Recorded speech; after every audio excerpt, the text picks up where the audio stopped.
I hate you. You're not our real mom. Emma's words echoed through the house as she slammed her bedroom door. Her twin brother Ethan stood in the hallway, his expression cold and distant. Don't ever talk to us again, he added before disappearing into his room. I stood there, frozen, my heart shattering into 1,000 pieces. My name is Olivia Turner, and at 42, I just watched my own children, my precious twins, turn against me because of a carefully crafted lie. It started 3 weeks ago when my sister-in-law, Diana, moved in with us temporarily after her divorce. She'd always resented me, but I never imagined she'd go this far. While I was away at a teacher's conference, she told my 16-year-old twins a story about their real mother, a woman she claimed I had forced out of their lives when they were just babies. Your real mom loved you so much, she told them, spinning a tale of how I had supposedly swooped in during their parents' rough patch, stolen their father's heart, and driven their birth mother away.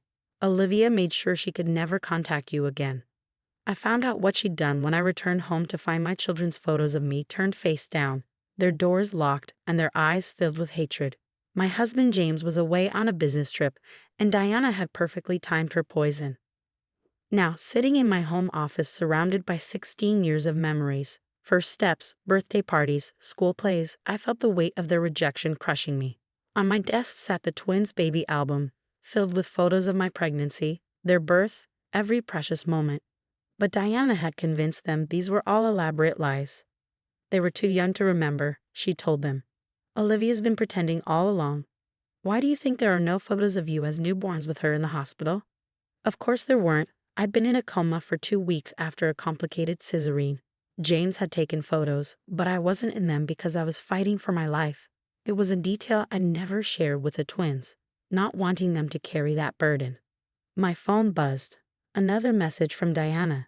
They deserve to know the truth about their real mother. The irony of her words would have been laughable if it hadn't hurt so much. I am their real mother.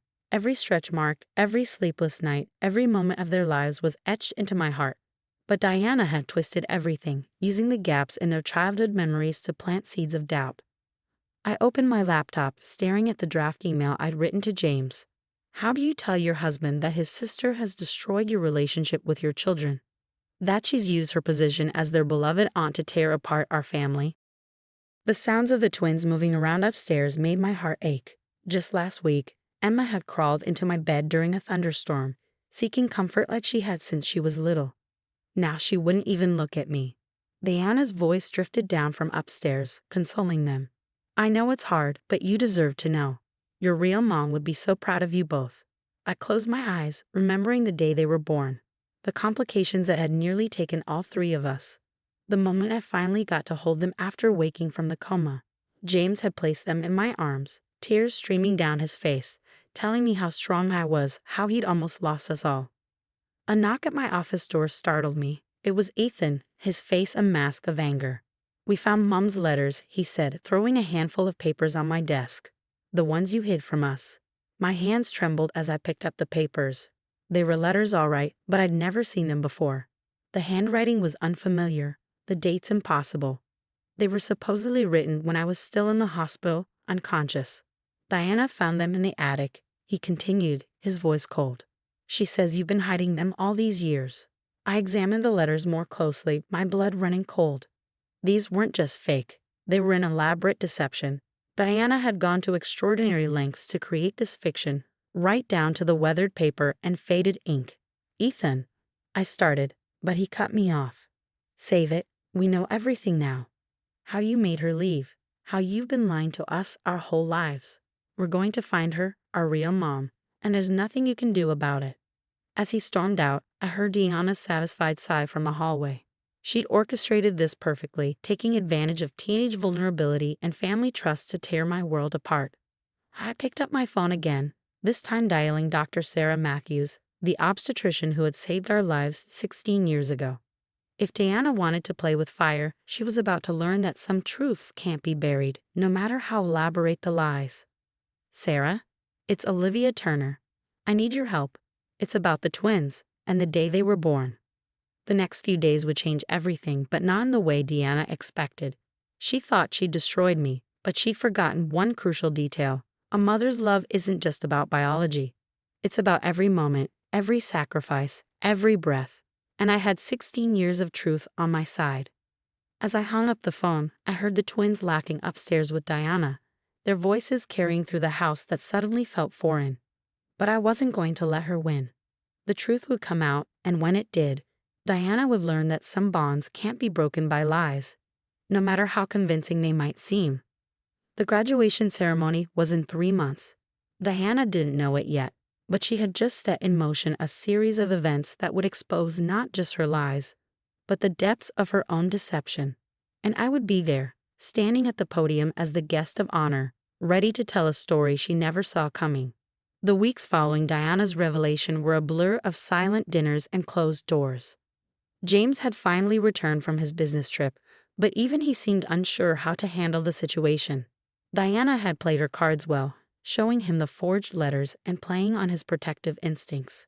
"Maybe we should tell them everything," he suggested one night, his voice heavy with concern. About the complications, the coma. I shook my head, clutching the manila envelope Dr. Matthews had sent over. "Not yet. Diana needs to understand what she's done first." Inside that envelope lay the truth: medical records, birth certificates, photographs from the hospital security cameras showing Diana's absence during those critical 2 weeks. She hadn't even visited when her own brother was falling apart, worried he might lose both his wife and newborn children.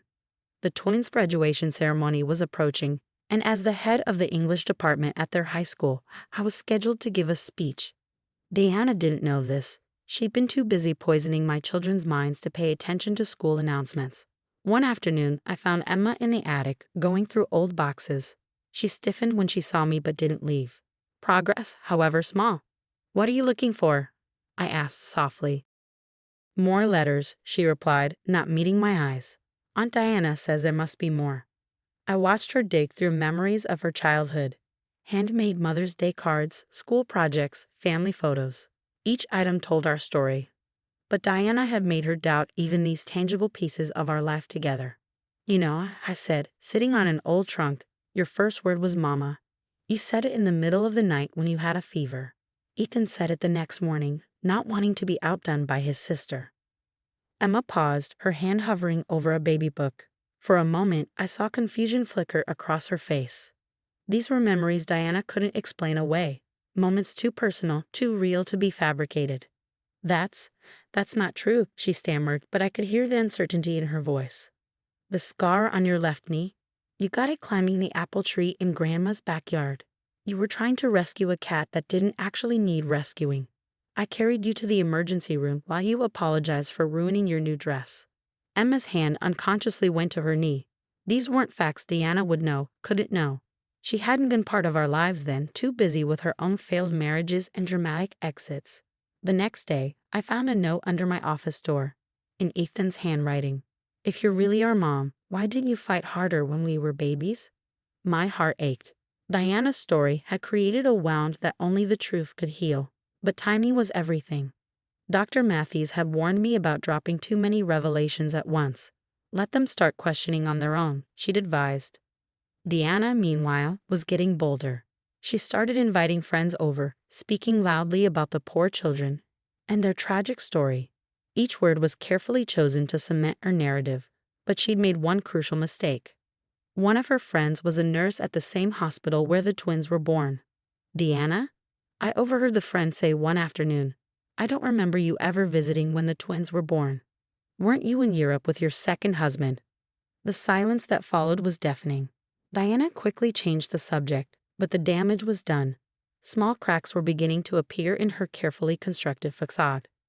2 weeks before graduation, I was preparing my speech when Ethan appeared in my office doorway. He looked troubled, clutching something in his hand. "I found this," he said, placing a worn hospital bracelet on my desk.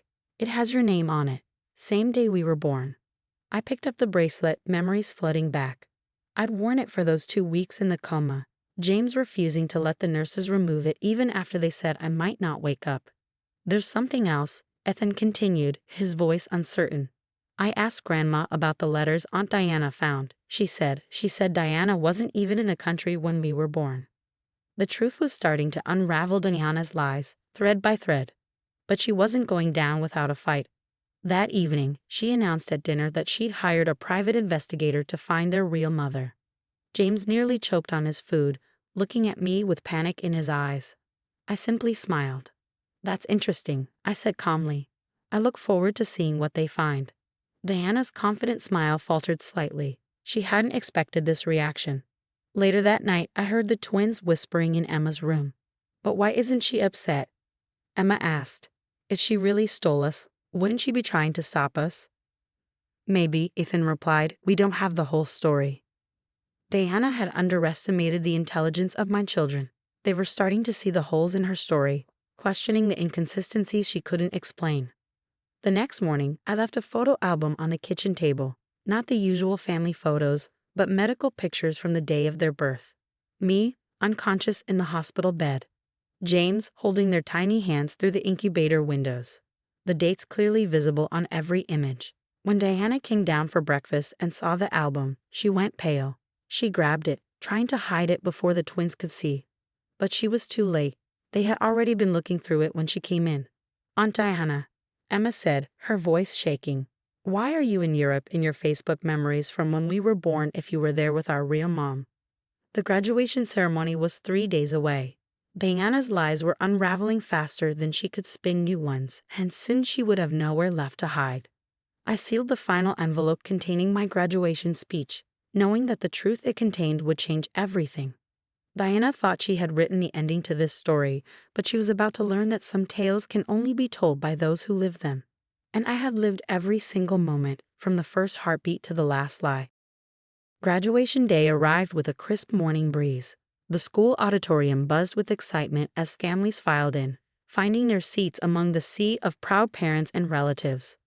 Diana sat with our family, her usual confident smile now tinged with nervousness as she watched me take my place at the podium. She hadn't seen the program until now. Her face paled when she read. Keynote speaker, Mrs. Olivia Turner, head of English department and recipient of the Lifetime Achievement Award for Educational Excellence. The ceremony began with the usual proceedings, the principal's welcome, the valedictorian's speech. Then came the moment that would change everything. And now, the principal announced, "I'd like to invite Mrs. Turner to share a special message with our graduating class," particularly noting her unique perspective as both an educator and a parent of 2 of our graduating seniors. I approached the podium, my heart steady. The twins sat among their classmates, their expressions a mix of confusion and apprehension. Diana shifted uncomfortably in her seat. 16 years ago, I began. I lay in a hospital bed at St. Mary's, fighting for my life after giving birth to twins. A murmur rippled through the audience. The doctors had warned me about the risks of carrying twins at my age, but some things are worth fighting for. I pulled out the first photograph, the hospital security footage showing James rushing through the corridors. This was taken at 3:42 a.m., June 15, 2007. My husband had just been told he might lose all 3 of us. Diana's face had lost all color. In the graduate section, Emma and Ethan sat completely still, their eyes fixed on the screen behind me. For 2 weeks, I lay in a coma while my babies fought their own battles in the NICU. Their father never left the hospital, sleeping in chairs, praying for a miracle. And where was their aunt, who claims to know so much about their birth? I paused, letting the question hang in the air. According to her own social media posts, enjoying her honeymoon in Paris with husband number 2. The next slide showed Diana's Facebook memories, the ones she'd forgotten to delete. Her in front of the Eiffel Tower, dated exactly when she claimed to be witnessing this supposed tragedy unfold. The truth about family isn't just in DNA or birth certificates. It's in the smallest moments, the first words, the scraped knees, the thunderstorm comfort sessions. It's in knowing that your daughter is allergic to strawberries but loves strawberry-scented shampoo. It's in remembering that your son sleeps with his left sock on inside out because he thinks it brings him luck during tests. Tears were flowing freely now, not just mine, but Emma's and Ethan's too. Diana started to stand, but James firmly pulled her back down. "To my children," I continued, my voice strong, "I'm sorry I didn't tell you about the coma. About how close we came to losing each other before we even had a chance to begin. I wanted to protect you from that fear. But I'm not sorry for a single moment we shared since then, because every one of those moments is real, true, and ours." I pulled out the final piece of evidence, the DNA test results Diana's private investigator had secretly sent to my email yesterday, along with an apology for being part of her scheme. And to those who think they can rewrite history with forged letters and invented memories, remember this: the truth has a way of revealing itself. Always. The auditorium erupted in applause as I finished. Through tear-filled eyes, I saw my children rising from their seats, breaking protocol to run toward the stage. They crashed into me with such force that we almost fell, their arms wrapping around me in a desperate embrace. "Mom," Emma sobbed into my shoulder, "we're so sorry. We should have known. We should have trusted you," Ethan added, his voice thick with emotion. Over their shoulders, I watched Diana slip out of the auditorium, her web of lies finally untangled. James joined our family hug, his eyes conveying both love and regret for ever doubting. Later that evening, as we celebrated at home, Emma brought out the letters Diana had planted. Without a word, she and Ethan tore them to pieces, letting go of the lies that had briefly poisoned our family. "How did you stay so calm?" Ethan asked as we sat together on the porch swing. "When we were so horrible to you." I smiled, pulling them both closer. "Because I knew the truth would win. Real love always does." The next day, we received a message from Diana. She was moving across the country, away from the mess she created. None of us tried to stop her. Some bridges, once burned, are better left as ashes. My phone buzzed with a text from Emma. "Mom, can we still have pancakes for dinner like we used to? The ones with chocolate chips in the shape of smiley faces." I smiled, remembering all the Sunday nights spent making those pancakes, the kitchen filled with laughter and chocolate smudges. Another memory Diana could never fake, another thread in the tapestry of our real family story. Of course, I texted back. "Some traditions are forever." And that's the thing about truth. It doesn't need elaborate stories or forged letters. It lives in the simple moments, the quiet memories, the love that cannot be invented or erased. Diana had tried to rewrite our story, but in the end she'd only made it stronger. Because real family isn't about who tells the best story, it's about who lives it with you every single day.